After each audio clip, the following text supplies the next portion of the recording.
Aloha. Welcome to our video series on real estate client trust accounts. This video series is brought to you again by the Hawaii Association of Realtors and is funded from the Educational Fund from the Real Estate Commission. In this final segment of our video series, we're going to look at two of the most common ways that you might be in violation of the client trust account. Those two common ways are commingling of funds between a personal account or non-client trust account and client trust account monies, and also conversion. Conversion is the act of taking client trust account monies or client trust account properties and using them for non-trust account purposes. In addition, we'll talk about the Regulated Industries Complaints Office. That's the agency that's responsible for investigating and making recommendations when there are violations of the client trust account. Hey, Sherry, I heard that Rico's investigating ABC Realty. Do you know what's going on? Well, they have lodged an investigation, and of course, we won't know what the real facts are of the case. But I have heard a few things, and it's really an unfortunate situation. I believe there are a couple of things that went wrong. From what I understand, the broker lost direct supervision of their client trust account and actually delegated an employee to oversee. And it appears, from what I've heard, that there's been some commingling of funds with client trust monies, combined with business monies. But even worse than that, it sounds like maybe the employee or somebody absconded with some of those funds, that they were actually converted. And so I hope it's not true, but if it is, it looks like this broker and their company is going to be in a lot of trouble. Wow, that's terrible. What kind of trouble could they get into? Well, if in fact they're found guilty as charged, they risk probably losing their license. There could be penalties, there could be suspension, but usually when it involves client trust funds, it ends up with a revocation of license because it's taken very, very seriously.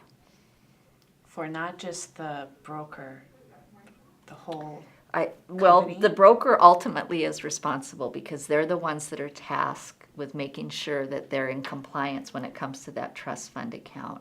But certainly if there's other parties involved, they could be held accountable as well.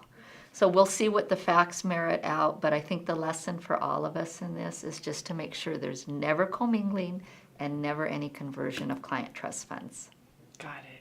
In this video, we covered two of the most common mistakes or violations involving real estate client trust accounts.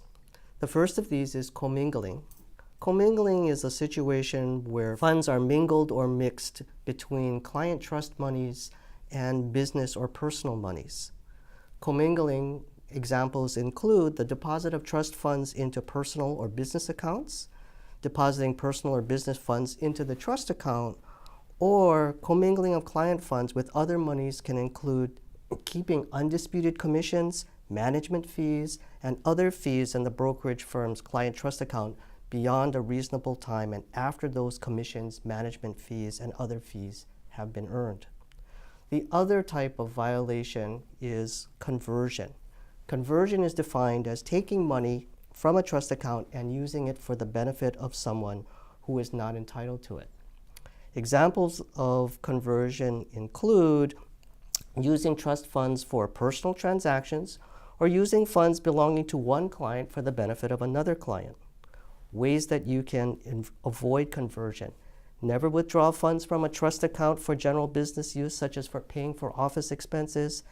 Don't withdraw funds out of a trust account for personal use, and never use non-deposited trust funds or property for personal use. Be clear in noting that the balances in the trust account for each and every client and customer.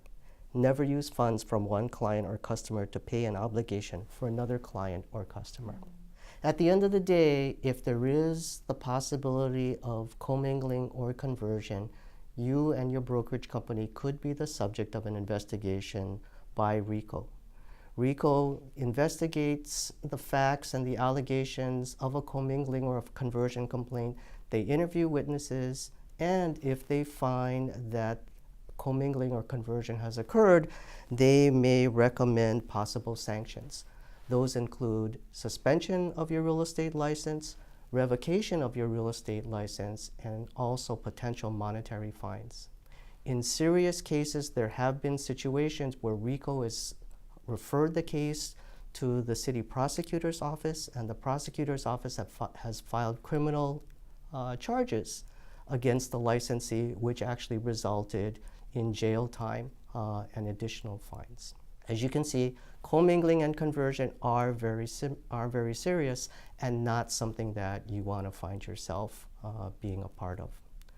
Again, we appreciate being able to bring these issues to your attention as part of our video series on real estate client trust accounts. If you do have any questions about any of these issues that we've covered in this series, please consult with your principal broker. Mahalo for viewing our videos.